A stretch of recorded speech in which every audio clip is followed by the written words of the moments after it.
पाली Ambedkar circle पर सफाई कर रहे दो सफाई कर्मचारियों के साथ मेडिकल कॉलेज की दो स्टूडेंट द्वारा जमकर मारपीट की गई। मारपीट के बाद स्थानीय लोगों ने एवं व्यापारियों ने दौड़कर दोनों को छुड़वाया। सूचना पर भांगड़ अस्पताल में सैकड़ों क्षेत्र की तादाद में सफाई कर्मचारी एकत्रित हो गए और भारी विरोध करने लगे। सफाई कर्मचारियों के साथ मारपीट करने वाले स्टूडेंट को तुरंत प्रभाव से गिरफ्तार करने की मांग करने लगे और हंगामा खड़ा कर दिया। मेडिकल स्टूडेंट को बचाने का आरोप लगाते हुए हंगामा खड़ा। सफाई कर्मचारियों ने पुलिस प्रशासन के विरुद्ध हाय हाय के लगाए नारे। अंबेडकर सर्कल के निकट दो मेडिकल स्टूडेंट और दो सफाई कर्मियों में किसी बात को लेकर झगड़ा हो गया। दोनों पक्षों के लोगों को मेडिकल के लिए पाली के वांगड़ हॉस्पिटल लाया गया, जहां सफाई कर्मी जुट गए। उन्होंने मेडिकल स्टूडेंट को बचाने का आरोप लगाया और हंगामा खड़ा कर दिया और पुलिस प्रशासन हाय हाय के नारे लगाए। फिलहाल वांगड़ अस्पताल के मेडिकल टूरिस्ट रूम में के बाहर बड़ी संख्या में महिला पुरुष सहकर्मी जुटे हुए हैं। हमलावर दोनों स्टूडेंट को गिरफ्तार करने की मांग कर रहे हैं।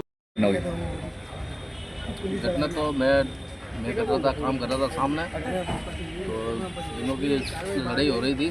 फिर मैं छोड़ने के लिए और वो दोनों ये मेडिकल कॉलेज के लड़के दोनों से शराब पिए हुए थे और वो दोनों को गाली गलौज कर रहे थे। कहाँ हुआ झगड़ा? या अपना ये अम्बेडकर सर्कल पर। क्या नाम आपका? विक्रम नाम मेरा। क्या नाम है? विक्रम।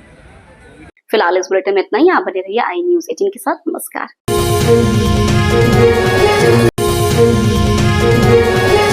राज्यपाल हरिभाऊ बागड़े बुधवार को जोधपुर आएंगे और एमईएम विश्वविद्यालय के द्वितीय दीक्षांत समारोह में भाग लेंगे। एमईएम विश्वविद्यालय का दीक्षांत समारोह विश्वविद्यालय के सभागार में आयोजित किया जाएगा। राज्यपाल व कुलाधिपति हरिभाऊ बागड़े छात्र छात्राओं को उपाधियों का वितरण करेंगे। समारोह की तैयारियां अंतिम चरणों में हैं। एमईएम विश्वविद्यालय के कुलपति अजय कुमार शर्मा ने बताया कि दीक्षांत समारोह की सारी तैयारियां लगभग पूर्ण कर ली गई हैं। दीक्षांत समारोह की अध्यक्षता कुलाधिपति एवं राज्यपाल हरिभाऊ बागड़े करेंगे। कार्यक्रम में राष्ट्रगान व दीप प्रज्वलन के बाद भारतीय संविधान की उद्देशिका व संविधान के मूल कर्तव्यों का पठन होगा। इसके बाद विद्यार्थियों को स्वर्ण पदक व उपाधियां दी जाएंगी। कुलाधिपति व राज्यपाल के आशीर्वचन के बाद कार्यक्रम का समापन होगा। दीक्षांत समारोह संयोजक प्रोफेसर अरविंद कुमार वर्मा ने बताया कि कार्यक्रम का आज मंगलवार को अंतिम पूर्वाभ्यास किया जाएगा। विश्वविद्यालय की एनसीसी यूनिट 1 राज्य इंजीनियरिंग रेजिमेंट एनसीसी द्वारा राज्यपाल को गार्ड ऑफ ऑनर दिया जाएगा। उन्होंने बताया कि कार्यक्रम में कुल 713 स्नातक उपाधियां मिलेंगी, जिसमें 32 बी आर्किटेक्चर और 30 एमसीए की है। वहीं 117 स्नातकोत्तर उपाधियां दी जाएंगी। इसके साथ ही 7 पीएचडी की उपाधि दी जाएगी और 16 को गोल्ड मेडल मिलेगा। इनमें 12 छात्र इंजीनियरिंग स्नातक, 1 छात्र आर्किटेक्चर स्नातक, 2 एमसीए और 1 इंजीनियरिंग में पीजी के हैं।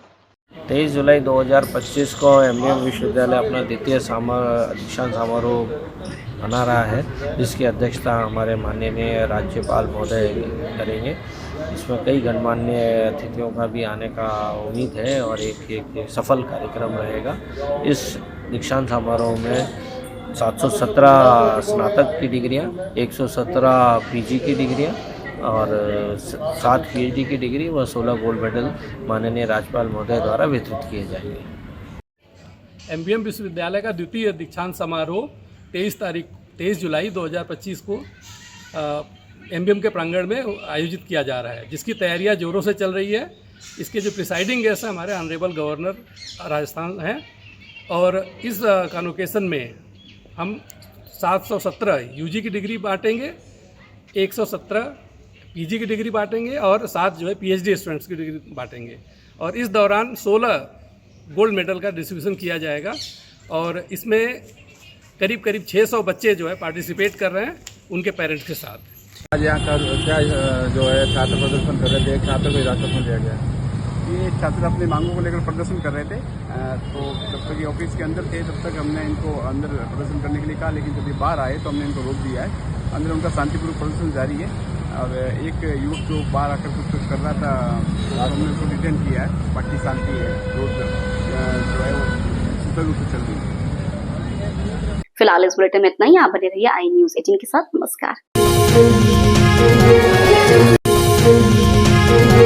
अराई थाना क्षेत्र के इंदौली गांव में एक दुखद हादसा सामने आया है, जहां फार्म पॉन्ड में डूबने से 2 भाई बहन की मौत हो गई। जानकारी के अनुसार इंदौली गांव निवासी नंदाराम भीरवा का 9 वर्षीय पुत्र अमित और 6 वर्षीय पुत्री अनु अपनी दादी के साथ खेत पर गई हुई थी और वहां खेलने के दौरान पैर फिसल जाने से फार्म पॉन्ड में गिर गए।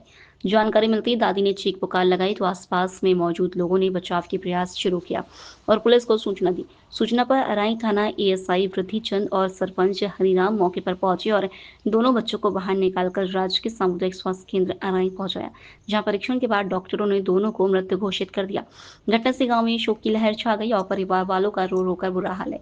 पुलिस ने दोनों के शव को पोस्टमार्टम के लिए मरचुरी में रखवा दिया है और मामले की जांच में जुट गई है। क्या मामला था सरपंच साहब? खेत में गए थे दादी के साथ में, दोनों आदमी पोते पोती जो वहाँ खेलते हैं, कपड़े खोल के नहाने के चक्कर में पॉन्ड में कूद गए। तो खेत के मतलब खेलने गए थे तो वहाँ कोई नहीं था क्या? नहीं, इसकी दादी थी साथ में। अच्छा, तो कब पता नहीं चला, वो तो दादी को बाद में पता चला, वो कपड़े बाहर खोल के और उसके अंदर डाल दिया। अच्छा, फिर मतलब ये पॉन्ड कितना गहरा था? पॉन्ड 8-10 फुट गहरा था। और ये खेत मतलब इंदौली गांव में ही है? इंदौली गाँव में। अच्छा, फिर आपने पता पड़ा तो फिर? तो गाँव वाले वो सब जाके उसको तोड़ के पुलिस ने भी उसमें डाके उसको बच्ची को काट के निकाल के। इनके माता पिता क्या करते हैं? पिताजी टेलर चलाते हैं। अच्छा, और माँ? और माँ काश्तकारी करते हैं। तो ये बच्चे क्या उम्र के हैं? एक तो है बच्ची तो 6 साल की और लड़का 9 साल। पढ़ते हैं क्या बच्चे? नहीं पढ़ते। ठीक है, धन्यवाद। काई मामलो सा? खेलते खेलते गिर गया। आपने कौन कियो? फोन आयो कड़े खेल रहे जा हैं? कौन के साथ? तो कोई नहीं खेल रहे कौन के साथ? दादी के साथ खेल रहे? दादी ने नानी। फिर आपने मालूम कर चलो? 1-1.5 घंटा बाद। ठीक है। क्या मामला था सर? मामला था कि आज करीबन समय 11:35 11:40 पे सूचना मिली कि ग्राम इंदौली में कोई 2 बच्चे पानी में डूब गए। सूचना पर भी थाने से मैं और हमारा जो स्टाफ है वो मौके पर पहुँचे, तो वहाँ पर एक खेत में जो पानी का फार्म पॉन्ड बना हुआ था, वहाँ पर काफ़ी लोग इकट्ठे हो रखे थे। तो बताया कि भाई 2 बच्चे इसके अंदर डूब गए। वहाँ उनमें से हमारी जाने से पहले एक बच्चे को, जिसका नाम अमित, उम्र 9 साल, उसको बाहर निकाल लिया था, जिसकी उम्र 9 साल थी। वह एक बच्ची जो अंदर डूबी थी, जो हमारे जो साथ में स्टाफ था, कांस्टेबल हरदीप और हमारे जो 112 चालक, वो भी पानी में उतरे, फार्म पॉन्ड के अंदर गए और गाँव वाले भी थे। फिर हमारे कांस्टेबल ने काफ़ी प्रयास करके उस बच्ची को जो पानी डूबी थी उसको भी बाहर निकाला।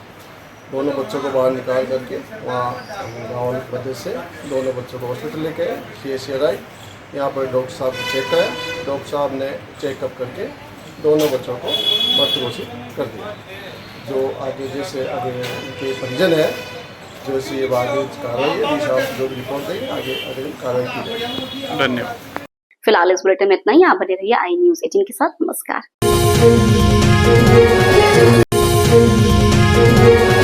रायपुर थाना क्षेत्र में मंगलवार सुबह तालब कला और हरिपुर के बीच तेज रफ्तार बुलेरो और मोटरसाइकिल में आमने सामने टक्कर हो गई।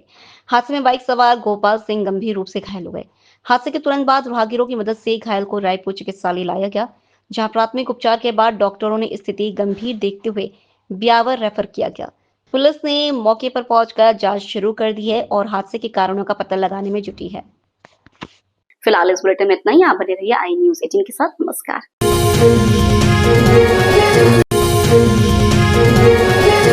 मेवाड़ के महामंडलेश्वर ईश्वरी नंदगिरी महाराज त्रिकमदास धाम तखतगढ़ पहुंचे, जहां उन्होंने कथावाचक अभयदास महाराज से मुलाकात की।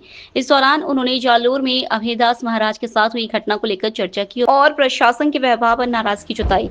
महामंडलेश्वर ईश्वरी नंदगिरी ने मीडिया से बात करते हुए आरोप लगाया कि जालोर में प्रशासन ने अभयदास महाराज के साथ धक्का मुक्की की और उनके वस्त्र फाड़े। इसके साथ ही उन्हें बायोसा मंदिर के दर्शन करने से भी रोका गया। उन्होंने इसे संतों के प्रति शासन का अमर्यादित और अपमानजनक व्यवहार करार देते हुए कहा कि राजस्थान का मुख्यमंत्री पर्ची का मुख्यमंत्री है, उनको पर्ची निकालकर बनाया गया है, उनको यह ज्ञान नहीं है कि इसमें क्या होना चाहिए और क्या नहीं होना चाहिए, जबकि मुख्यमंत्री ब्राह्मण कुल से आते हैं। ईश्वरी नंदगिरी ने कहा, संतों के साथ इस तरह का व्यवहार निंदनीय है। हम मांग करते हैं कि महाराज का चातुर्मास जालोर में ही आयोजित किया जाए। उन्होंने यह भी बताया कि इस घटना से देश भर के साधु संतों में भारी आक्रोश व्याप्त है। तखतगढ़ पहुंचने पर सोनी समाज एवं नगरवासियों ने महामंडलेश्वर ईश्वरी नंदगिरी का जोशीला स्वागत किया। इस अवसर पर उन्होंने जन समूह को संबोधित करते हुए कहा, भारत में सनातन धर्म को योजनाबद्ध तरीके से कमजोर किया जा रहा है। अब समय आ गया है कि सभी हिंदू जागरूक हों और अपने धर्म की रक्षा के लिए आगे आएं। मंत्री को लेकर ही बोलती हूँ। वो पर्ची का मुख्यमंत्री है, पर्ची खोलकर बनाए हुआ। उनको कुछ भी ये मतलब नहीं है कि ज्ञात के क्या होना चाहिए क्या नहीं होना चाहिए, जबकि वो ब्राह्मण कुल से आते हैं। उनको पता होना चाहिए, चाहे कितनी भी बड़ी समस्या हो जाए, कितना भी बड़ा वाद विवाद हो जाए, संत को ऐसे वहां से निकालकर उनके आश्रम पे नहीं भेजना चाहिए। हाँ, कोई वाद विवाद हो गया है, बातें तो हो ही जाती है, क्यों नहीं होती है। जब सरकार बनती है तब कितनी बड़ी बड़ी पॉलिटिक्स होती है, बाड़ाबंदी होती है, क्या क्या बंदियां होती है। पर अगर ऐसी बात हो गई थी तो मामला शांत होना चाहिए था, ना कि इसको और सरकार की तरफ से बढ़ाना चाहिए था, प्रशासन की तरफ से बढ़ाना चाहिए था। राजस्थान सरकार के कैबिनेट मंत्री जाकर उनको अनशन भी तोड़ाया था, बात भी बनी थी, लेकिन बाद में प्रशासन की तरफ से कुछ गलतफहमी होने के कारण धक्का मुक्की की गई और उनके वस्त्र फाड़े गए, तो ये संत समाज स्वीकार नहीं करेगा। महाराज जी वहाँ भाजपा की रैली की बात मत करो, आप बीजेपी कांग्रेस बिल्कुल मत करो। संत तो सच्चाई का साथ देते हैं। जो नेता, जैसे कोई कांग्रेस का नेता है, वो अपने एरिया में अच्छा कार्य कर रहा है तो संत उनके साथ है। अगर कोई बीजेपी का नेता अच्छा कार्य कर रहा है तो संत उनके साथ है। हम तो चाहते अच्छा व्यक्ति जीत कर आगे आए और समाज का कल्याण करे, शहर का कल्याण करे। महाराज जी को जालौर में परमिशन नहीं मिल रही है, सरकार नहीं दे रही है, क्या सरकार का दुर्भाग्य है। सरकार को श्राप लगेगा इस बात का, संत को अगर इस तरह से करती है। हमारे अभय दास जी को अगर सरकार परमिशन नहीं देती है तो कोई बात नहीं, संत का कार्य है भिक्षा मांगकर पेट भरना और कथा करना। वो यहाँ नहीं करेंगे तो फिर और करेंगे कहीं पर भी। इस साल नहीं करेंगे तो अगले साल करेंगे। पर संत का कार्य यही है, सरस्वती के भंडार की बड़ी अपूर्व बात है। जो खर्चे त्यो बड़े, बिन खर्चे घटी जात। अभय दास जी के अंदर सरस्वती का ज्ञान बहुत भरा हुआ है, वो अपने मुख से इसका ज्ञान का प्रचार प्रसार कर रहे हैं, सनातन का प्रचार प्रसार कर रहे हैं। जो अज्ञान है, जो मूर्ख है, उनको घुणी कर रहे हैं वो कथा करके। तो कौन नहीं चाहेगा कि अपने शहर में कथा न हो। जालौर वासी चाहते हैं अपने शहर में कथा हो। अभी आप सब महाराज जी का कोई अगला कदम कुछ नहीं है। महाराज जी बहुत शांत स्वभाव के हैं और महाराज जी जनता से, सभी संतों से बहुत प्रेम करते हैं। वो नहीं चाहते कि हमारे राजस्थान के सनातनी दो हिस्सों में बटे। उनका कार्य सनातन को जोड़ना, लोगों को जोड़ना, तोड़ने का कार्य उनका नहीं है। और संत को वो देवता स्वरूप मानते हैं। हम आए हैं, मुझे भी बहुत आदर सम्मान दिया है। हम तो यही कहते हैं कि जो भी जालौर में दो भाग में अगर बढ़ रहे हैं लोग तो वो गलत है, ये अपनी ही हानि है। धीरेन्द्र कृष्ण शास्त्री ने कहा था, हम सब हिंदू भाई भाई है। और यहाँ तो एक ही शहर में, एक ही गांव में अपन दो भागों में बढ़ रहे हैं। तो इस देश को अपन विश्व गुरु कैसे बनाएंगे? इस देश को अपन हिंदू सनातनी देश कैसे बनाएंगे? इस देश को अपन हिंदू राष्ट्र कैसे? बहुत अच्छी बात है, कोई बात नहीं। पर उन्होंने मंदिर के दर्शन भी करवाए, पर महाराज जी को भी ये पता नहीं था कि वहाँ से दर्शन करने के बाद में वो वहाँ पर आएंगे या इनको वहाँ से निकाल दिया जाएगा, वापस तखतगढ़ के लिए रवाना कर दिया जाएगा। ये महाराज जी को नहीं पता था। महाराज जी तो दर्शन करने गए थे। महाराज जी ने देखा कि सब मामला शांत हो गया है। पर किसको क्या पता था कि ये ऐसी राजनीति कर रहे, जो चुनाव में जैसी राजनीति करते वैसी संतों के साथ में भी राजनीति कर रहे हैं। अगला कदम महाराज जी का क्या रहेगा? आप बात कर आए उनसे? बिल्कुल, इसमें कोई उन्होंने ऐसी बात नहीं करी है। उन्होंने तो यही बात करी है कि जैसे कोई अपने पास में जगह खाली है, अगर कोई वहाँ घर बना ले बिगर परमिशन या बिगर कुछ अनुमति के खाली जगह पे, तो ये गलत है। तो महाराज जी ने यही कहा है कि अपने जो बायुसा मंदिर है बायुसा माता का, तो वहाँ पर अवैध मजार बनी हुई है, तो ये गलत है। अगर उनकी जमीन होती है, उनकी वास्तव में वहाँ कोई हो तो वो बनाए, किसने रोका है? वहाँ के संतों का और नगरवासियों का कहना, महाराज जी कथावाचक भी है और एक बहुत ही दिव्य परम पूज्य संत भी है। क्योंकि हम जहाँ जहाँ जाते हैं संतों के प्रोग्राम में, वहाँ महाराज जी हमें मिलते हैं। और महाराज जी बहुत ही कम आयु में अपना घर त्याग कर संत की दीक्षा ली है और बहुत ही आदरणीय दिव्य संत है। उनका आशीर्वाद भी सबको लेना चाहिए। आप महाराज जी से मिलकर आए, अभी क्या जालौर में वो चातुर्मास करेंगे? जी, चतुर्मास तो जालोर में करना ही पड़ेगा, क्योंकि चतुर्मास कभी खंडित नहीं होता। जब एक संत चतुर्मास के लिए अपना होम जो भी है वो कर लेता है, गद्दी पे बैठ जाते हैं, तो कोई 1 महीने का करता है चतुर्मास, कोई 2 महीने का करता है, या कोई 4 महीने का करता है। जब तक वो चतुर्मास पूरा नहीं होता है तो 1 घंटे के लिए भी अपना स्थान से दूसरे स्थान पर नहीं जाते हैं, एक गांव से दूसरे गांव में नहीं जाते हैं। सत्य बात है ये। और अगर वास्तव में सनातन जिंदा है, वास्तव में हिंदुत्व जिंदा है, तो एक संत का ऐसे चतुर्मास खंडित नहीं होना चाहिए, और खंडित करते हैं इसका अर्थ ये एक सब दिखावा चल रहा है देश दुनिया में। लगातार महाराज जी मुख्यमंत्री के ऊपर भी टिप्पणियां कर रहे हैं, तो क्या फिलहाल इस बुलेटिन में इतना ही। आप बने रहिए आई न्यूज़ 18 के साथ। नमस्कार।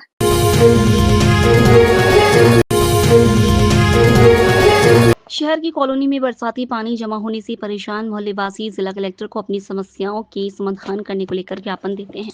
इसी के चलते आज वार्ड नंबर 45 सुंदरनगर और आसपास के मोहल्लेवासी अपनी पूर्व पार्षद के साथ घरों के बाहर बरसाती पानी की समस्याओं के निस्तारण को लेकर कलेक्ट्रेट ऑफिस पहुंचे, लेकिन अंदर जाने को लेकर पूर्व पार्षद और साथ आए लोगों के बीच ही गर्मी हो गई और माहौल गर्म हो गया। पूर्व पार्षद खुशबू सोनी ने अपने वार्ड में विकास कार्य नहीं होने का अपनी ही पार्टी की नगर निगम सभापति और बीजेपी के एक बड़े प्रदेश के नेता और पाली सांसद पर आरोप लगा दिया। साथ ही वर्तमान पाली विधायक भीमराज भाटी पर भी विकास कार्य नहीं करने का आरोप लगाया। तो वहीं दूसरी ओर मोहल्ले वासियों ने पूर्व पार्षद पर ही विकास कार्य नहीं करने का आरोप लगा दिया। उनका कहना था कि 5 साल में पार्षद द्वारा कोई कार्य नहीं किया गया, जिसके चलते हमें आज परेशानियों का सामना करना पड़ रहा है। वह बड़े स्तर के नेताओं पर आरोप लगाते हैं, लेकिन यह काम तो पार्षद का होता है, उन्हें खुद अपनी लड़ाई लड़नी पड़ती है। इसी को लेकर स्थानीय पार्षद और मोहल्ले वासियों के बीच तू मैं हो गई और माहौल गर्म हो गया। मैं वार्ड नंबर 45 से पूर्व पार्षद खुशबू लोकेशोनी हूँ। मेरे वार्ड की इतनी समस्या है कि मैं किसी को बता भी नहीं सकती थी, जिसमें सबसे बड़े बड़े नेता मेरे वार्ड में रहते हैं। महावीर सिंह जी शुक्लाई, प्रदेश अध्यक्ष साहब, पीपी साहब के रिश्तेदार सब मेरे वार्ड में रहते हैं। सब अपनी अपनी रोटी सेकते हैं, कुछ नहीं करते मेरे वार्ड में। और जब कोई पार्षद हक के लिए लड़ता है और अपने वार्ड के लिए लड़ता है तो उसकी सुनवाई भी नहीं होती है।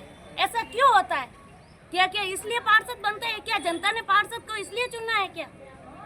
क्या आप बड़े बड़े नेता होकर आप अपने अपने परिवार के यहाँ रोडे बना देते? जैसे महावीर शुक्ला जी ने अपने परिवार के अपनी गली गली बनवा दी, प्रदेश अध्यक्ष ने अपने साधु जी के घर पे बनवा दी, जैसे पीपी साहब ने अपने रिश्तेदारी कर दी। और पीपी साहब तो आकर मुंह ही नहीं दिखाया। तो वोट तो आपका है, आप अपने बोर्ड पे वोट हमारा है, तो हमारा वोट में तो हमारे साथ ज्ञान जी भी है। उन्होंने आधी रात कर आकर इतने बड़े बड़े अंदर पानी के साथ में आगे साहब चल रहे हैं और पीछे ज्ञान जी चल रहे हैं, वो भी आकर कर रहे हैं। और भीमराज जी बाटी, मैं वो करूंगा, मेरे बूट गंदे हो गए, मैं वो हो गया। अरे बूट गंदे और कपड़े गंदे से नहीं होता है, इंसान की पहचान और जनता के लिए दौड़ता है ना, तब होता है। बोलो आप एक भी नेता आकर हमारे लिए कोई हेल्प नहीं कर सकता। अब कलेक्टर साहब से बोले तो वो भी थोड़ा थोड़ा गुस्सा होने लगे। फिर उनसे हम आराम से बात की, फिर उन्होंने हमें आराम से बात की और बता रहे कि चलो हम निकाल रहे हैं कहीं पानी। क्या पाली में कहीं पानी जाने की व्यवस्था ही नहीं है? कि इतना बड़ा पाली है, इतने सालों से इतने बड़े बड़े नेता है, क्या पाली में कहीं पानी निकासी होने का कोई व्यवस्था ही नहीं है? तो 5 बार पूर्व में 5 बार आपके एमएलए रहे हैं, ये समस्या बहुत पुरानी है। तो उन्होंने तो बहुत कुछ किया है, उन्होंने तो पाली के लिए बहुत कुछ किया और आज भी करते हैं, आज भी करते आए हैं और करते रहेंगे। पर मैं तो ये बोल रही हूँ कि दूसरा नेता ने क्या किया है। प्रदेश अध्यक्ष साहब, पीपी साहब, भीमराज जी भाटी, रेखा जी भाटी, उनका काम बताइए हमें, क्या किया उन्होंने? सिर्फ आते हैं और अपना सिंबल लेकर आते हैं और अपने पद पर बस हुकूमत करते हैं और कुछ नहीं। जैसे छोटे मोटे पार्षद होते हैं उन पर हुकूमत करते हैं। ऐसा क्यों? सिर्फ आता और गाड़ी में बैठकर माला पहनकर चले जाते हैं। ये कोई नेता का नहीं होता है, ये कोई नेतागिरी का नहीं होता है। जनता ने चुना है और जनता के लिए और जनता के हित के लिए करे, तब हम जानेंगे कि हमारे लिए प्रदेश अध्यक्ष, पीपी साहब सारे नेता हैं। हमारे लिए तो मैं तो भीमराज भाटी को तो दूर के बराबर नहीं समझती। क्यों कभी आकर नहीं संभाला? कभी यह सोचा है कि इन्होंने कभी एक सारे पार्षदों की मिलकर एक मीटिंग भी ली? कभी उन्होंने पूछा कि भाई आपकी क्या चीज की समस्या है, उसकी समस्या का मैं निवारण करता हूँ? इतने सालों से वो पाली में रहता है भीमराज जी भाटी, मैं वो कर दूंगा, मैं वो करता हूँ। बड़ी बड़ी बातें करने से कुछ नहीं होता है कुछ नहीं तो थोड़ा बहुत हमारे पब्लिक के लिए करना पड़ेगा। वो प्रदेश अध्यक्ष आते हैं, आज आ रहे हैं, उनका स्वागत है, माला लेकर जाइए और माला पहना ही है। अरे माला पहनने से कुछ नहीं होता। आपको प्रदेश अध्यक्ष किस लिए बनाया? पूरा प्रदेश का भार है आप पर। तो आपकी क्या मांग है? आप पाली में रहते हो, आपकी क्या मांग है? मेरी तो एक ही मांग है, आप पाली में आओ और पाली की कुछ करो और मेरे वार्ड की और क्या जितने 65 वार्ड है सारे 65 वार्डों की समस्या का हल करो। और पीपी साहब से भी निवेदन करती हूँ कि आप अगर पद पे हो तो सारे वार्डों की 45 जितने वार्ड है 65 वार्ड उन 65 वार्डों की समस्या का हल करें। फिलहाल इस बुलेटिन में इतना ही। आप बने रहिए आई न्यूज़ 18 के साथ। नमस्कार।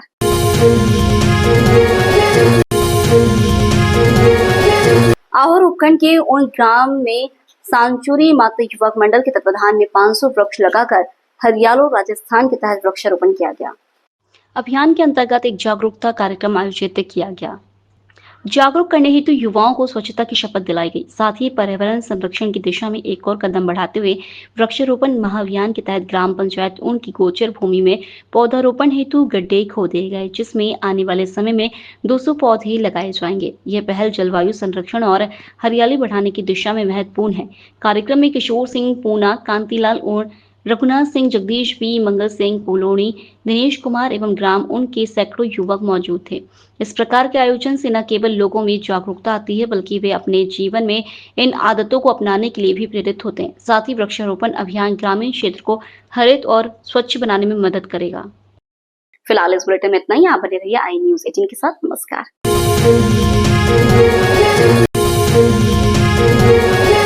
मारवा जंक्शन उपखंड मुख्यालय पर आज राजस्थान पंचायती राज मंत्रालय कर्मचारी संगठन समिति के तत्वाधान ग्राम पंचायत एवं पंचायत समिति में लगे सभी कनिष्ठ लिपिकों द्वारा अपनी विभिन्न मांगों के लिए मारवा विधायक केसराम चौधरी एवं विकास अधिकारी भागीरथ सिंह को ज्ञापन सौंपा। ज्ञापन में बताया कि ग्राम विकास अधिकारी एवं कनिष्ठ लिपिक के कार्यों का विभाजन किया जाए। समस्त क्षेत्राधिकारी ग्राम विकास अधिकारी को प्राप्त होने की वजह से गाँव के विकास कार्यों में बाधा उत्पन्न हो रही है। एक ग्राम विकास अधिकारी के पास अधिक ग्राम पंचायत होने की वजह से समय पर कार्य नहीं हो रहे। साथ ही जॉब चार्ट लागू नहीं होने से समस्याएं आ रही हैं। तुरंत प्रभाव से जॉब चार्ट लागू किया जाए एवं कार्यों का विभाजन किया जाए। 2013 से पद पर कार्यरत है, बार बार दस्तावेज सत्यापन किया जा रहा, जबकि कई बार उनका दस्तावेज सत्यापन हो चुका। बार बार जांच के नाम पर बुलाकर इन कार्मिकों को परेशान किया जा रहा है। आज मारवा जंक्शन के समस्त 48 ग्राम पंचायत से आए कनिष्ठ लिपिकों एवं पंचायत समिति के कनिष्ठ लिपिकों द्वारा इन मांगों की पूर्ति के लिए विधायक को एवं विकास अधिकारी को ज्ञापन सौंपा गया। किस मांग को लेकर आज आपने विधायक एवं उपखंड अधिकारी को ज्ञापन सौंपे गए हैं?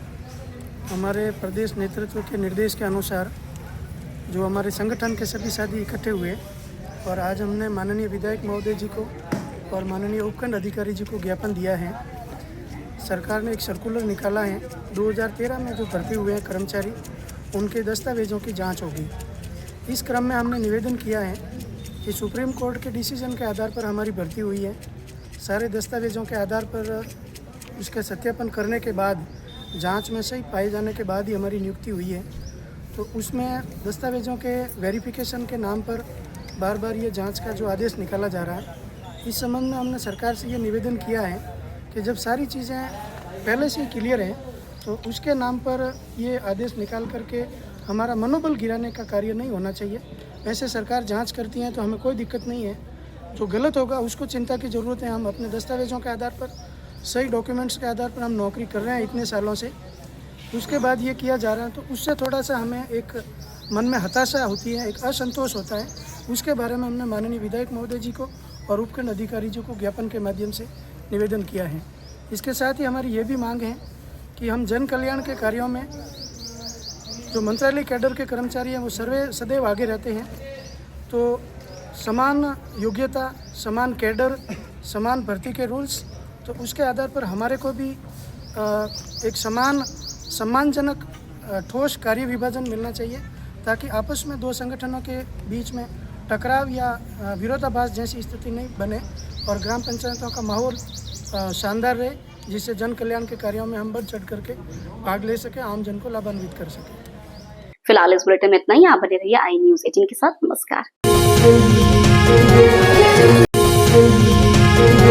जिला पुलिस अधीक्षक चूनाराम जाट आईपीएस के निर्देश से रोहट थानाधिकारी पाना चौधरी थानाधिकारी मैं जप्ता द्वारा नाकाबंदी के दौरान 2 व्यक्ति पैदल रोहट से पाली की तरफ जा रहे थे, जो संदिग्ध प्रतीत होने पर दस्तयाब कर तलाशी ली गई तो उक्त दोनों के पास 59.44 ग्राम एमजी होना पाया गया, जो जब्त कर आरोपी जगदीश व बाबूलाल को गिरफ्तार किया और प्रकरण संख्या 149/22 जुलाई 2025 दर्ज किया जाकर अग्रिम अनुसंधान जारी है। गिरफ्तार किए गए दोनों अभियुक्तों से पुलिस द्वारा लगातार पूछताछ की जा रही है। फिलहाल इस बुलेटिन में इतना ही। आप बने रहिए आई न्यूज़ 18 के साथ। नमस्कार।